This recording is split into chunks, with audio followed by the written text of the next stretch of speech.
Olinya Bang Odin. Nih, mantap. Oke, sip. Dah.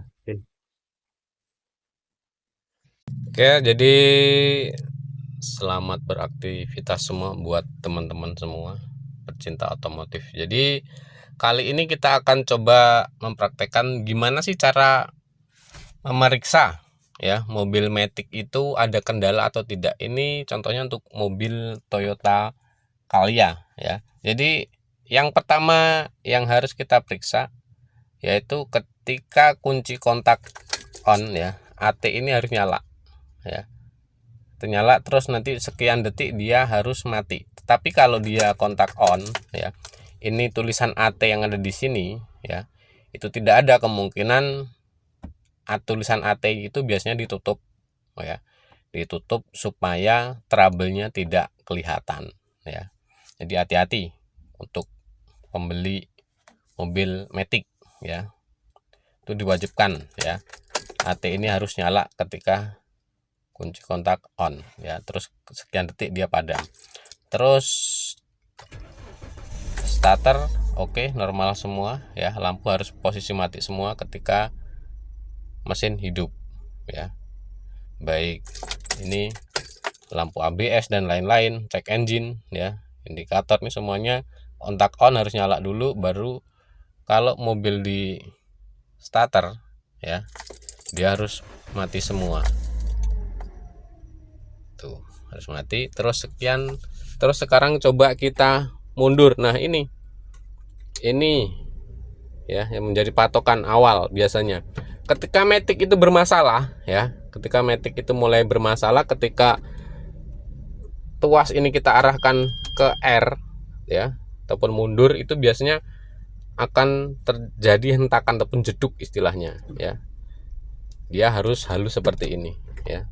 Harus halus seperti ini ya, itu berarti kemungkinan normal ya. Terus kemudian mobil ini tadi sudah KM di 77.319.000 km ya. Ini tadi barusan dilakukan flashing ya. Untuk mobil Matic sendiri dilakukan biasanya itu ataupun wajibnya itu tiap 25.000 itu harus dilakukan tap ya, di tap 20 ataupun 25.000 dia harus tap, baru kemudian nanti kelipatan di angka 50.000 ataupun 60.000 dia baru dilakukan flashing. Ini sudah telat sebenarnya, dan tadi olinya sudah kelihatan bener hitamnya ya, karena dia sudah telat ya. Sekarang coba kita buat jalan ya. Sekarang kita jalan ya.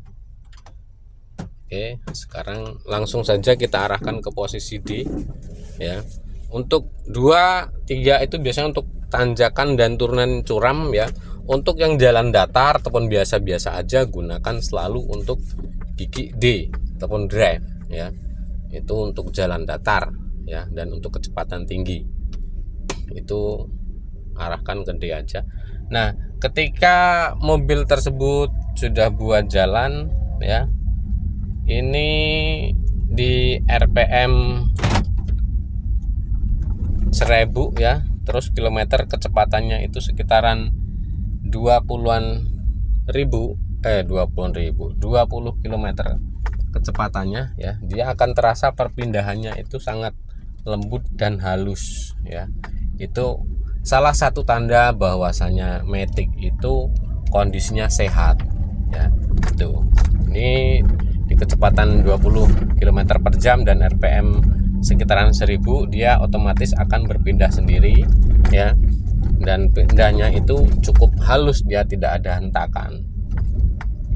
Kita nanti coba di kecepatan agak tinggi ya, akan tambah kecepatannya, biasanya nanti dia akan nambah secara otomatis, begitu juga. Nah, ini udah terasa ini tuh kan, nah, perpindahannya halus ya, jadi tidak boleh kasar perpindahannya. Kalau perpindahannya kasar itu kemungkinan untuk mobil jenis ini itu bermasalah, biasanya di seal drumnya ataupun juga bisa juga dari body valve-nya yang sering sekali mobil ini bermasalah. Apalagi mobil ini kalau sudah kilometer itu sudah mencapai di atas 150.000 kilometer, kalaupun penggantian oli matic tadinya itu tidak sesuai dengan prosedurnya, biasanya dia gampang sekali sudah bermasalah ya. Kalau ini tidak, ini kecepatan 40, ini belum pindah. Nah ini di 60 kecepatan dia sudah mau pindah secara otomatis, dan tentunya perpindahannya itu sangat halus ya, tidak boleh ada jedukan perpindahannya, tidak boleh nyentak intinya. Itu untuk ciri-ciri mobil matic yang sehat ya. Ini kita coba ke jalan raya. Nah di kilometer ini dia pindah tuh, pindah halus ya kan. Kita tambah lagi di RPM 60 kecepatan 60 dia pindah juga ya kan, halus dia pindahnya. Kadang ada ketika kecepatan dia 60 dia kasar pindahnya, gereng dulu baru kemudian mau pindah. Nah itu kemungkinan salah satu faktornya itu maticnya sudah mulai bermasalah. Jadi harus hati-hati ya untuk beli matic. Dan juga untuk matic sekarang itu kadang kita repot untuk melakukan pengecekan ya, karena sekarang ini ada aditif matic. Ketika dia jeduk pun, ketika dikasih aditif nanti biasanya jeduknya hilang ya, itu repotnya. Dan ketika nanti diganti oli matic biasanya akan timbul ya, kadang timbul kadang tidak dia penyakitnya. Oke ya, jadi itu tips untuk yang mau membeli mobil matic ya.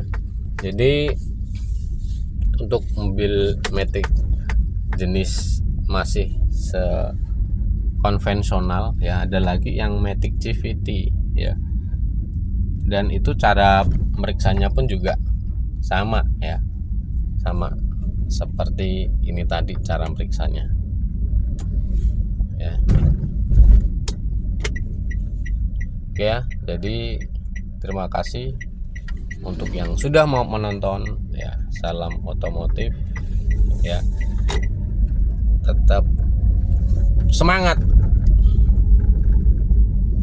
Assalamualaikum warahmatullahi wabarakatuh. Salam dari kami Auto 46 Workshop.